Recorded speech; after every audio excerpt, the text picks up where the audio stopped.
The beauty is very important to me, but I have to take the bloom off the rose.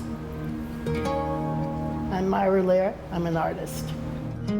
All of my work has burning of some kind in it, and I think it does reflect both sides of creation and destruction, and that's what nature is all about. It's always related to the environment. I always drew when I was a little kid. I never really knew I would be a professional artist. As I grew older, I decided I was going to study art history in college. I was so lucky because at the time I graduated, the abstract expressionists were holding forth in New York, and it was a major movement.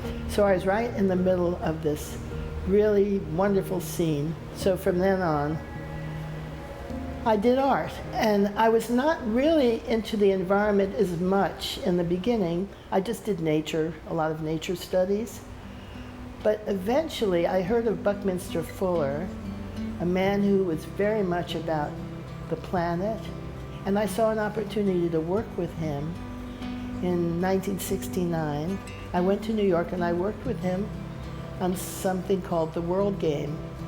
And that was about how to make the world work in the most efficient way and doing more with less. So from then on, I was hooked. I'm feeling two urgencies. One, I'm getting older. That's an urgency. You know, how many years do I have left? And the other urgency is how many years does the planet have left? So we've converged. Every day I get up raring to go.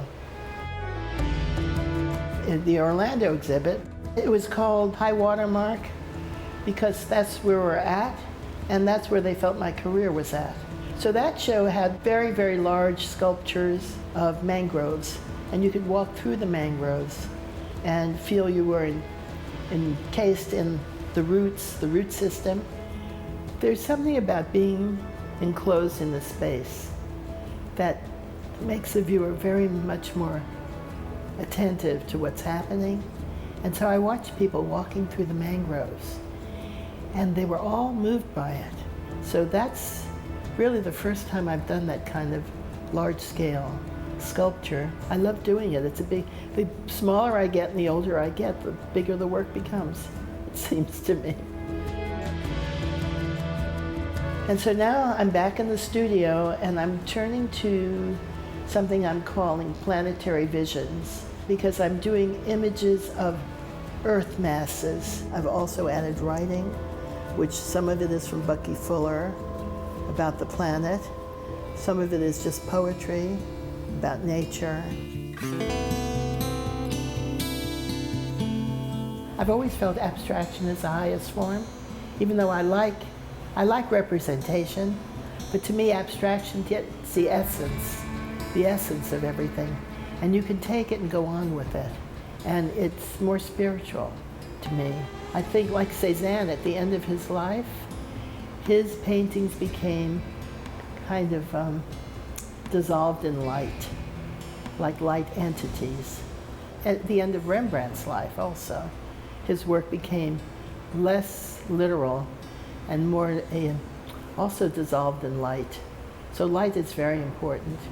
And that, to me, is the height of it. If you have a light entity in your work, I think it's profound and meaningful.